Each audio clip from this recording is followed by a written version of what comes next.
So those that were trying to figure out what our next stop was, Indonesia. Indonesia is very interesting. If you go down on the map, follow the map starting from Russia down to Mongolia, down to China, more southeast, you get Indonesia. It doesn't look like a very large country, and yet it is the largest Muslim country in the world. Interesting that we met at the airport. A person comes over, he says his name is David.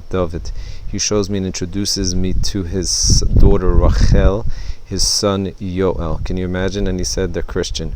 Now really what he said is they have Jewish roots, and in truth in Indonesia they do not recognize they have 6 religions that they recognize. Judaism is not one of them, so obviously it's not simple, and you have to live, so to speak, ready, mamish like Moranos, in hiding, so to speak, underneath another religion, and then many of them therefore use Christians. So it could be he was just telling me that just to be on the safe side, and he couldn't even discuss that he's Jewish, yet his son and daughter Rachel and Yoel. Quite amazing. So we took a picture of Blinedo. This neshama should have siyata dishmaya. The few Jews that are left there. There's one shul left, and also that shul also. It's not a simple situation. The shul is in Jakarta of Indonesia. From Indonesia, we didn't stay there. We went to an island called Bawa, and that's where we are right now.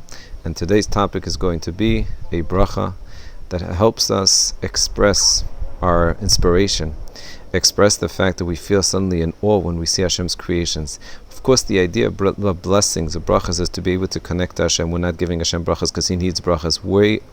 Hashem gave us through Chazal, through our wise men, gave us blessings so we should be able to focus and concentrate and consciously experience the things that we could experience in this world. So together, here we are in a remote place.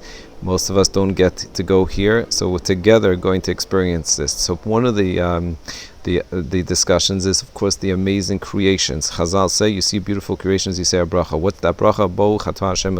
Shekhacha loy b'olamei. That Hashem has so in His world. Meaning, sometimes we see something and we say, wow.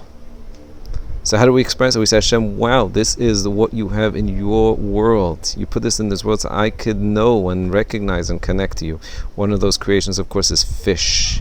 The most beautiful fish that you see here, the blue fish, green fish, starfish, fascinating colors. Blineda, hopefully we'll be able to capture that in pictures too. Another amazing thing, of course, is the color of the water, which you don't see usually in New York. And this color is also something that we only discovered based on the microscope. The microscopic, there's the reason for it. It's nice to discuss this to your kid. Why is it that there's a greenish, bluish color, which of course Chazal focus on regarding the tcheles, to remind us of heaven and to remind us of Kisei HaKavod, to connect to Hashem too. But on a scientific note, it's based on what's called phytoplankton. Phytoplankton. What are phytoplanktons? Those are actually particles, microscopic grass, microscopic greenery that actually there's millions. In fact, if you look online, they'll discuss and explain to you that if you take a Coke can and you pick up the water in these areas, you'll pick up about 70 to 100 million phytoplanktons. So these microscopic organisms that are helping not just give a color, but in fact 50% of the air that we breathe is through the famous concept of photosynthesis. If you remember your biology classes, is through that process of the sun and the photosynthesis process, we are able to breathe. It takes carbon dioxide, it purifies the world, 50% of the air. So when we come to such a place, we have to just stop and say, Baruch Atah Hashem Elokeinu Melech Shekhacha lo b'olamei. Now, the interesting discussion about this bracha, how often do you make this bracha? Is it every 30 days? So I made another video, which Blined I'll just post tomorrow. I did it in Thailand, and it's a discussion of the bracha Mishana Brios, which is a discussion about another amazing creation, which is the monkey and the elephant. Blined will discuss that tomorrow. But for now, the halacha is, some Rishonim hold every 30 days. Some hold no. Once you saw something, you're not going to be so moved and inspired unless it's something new.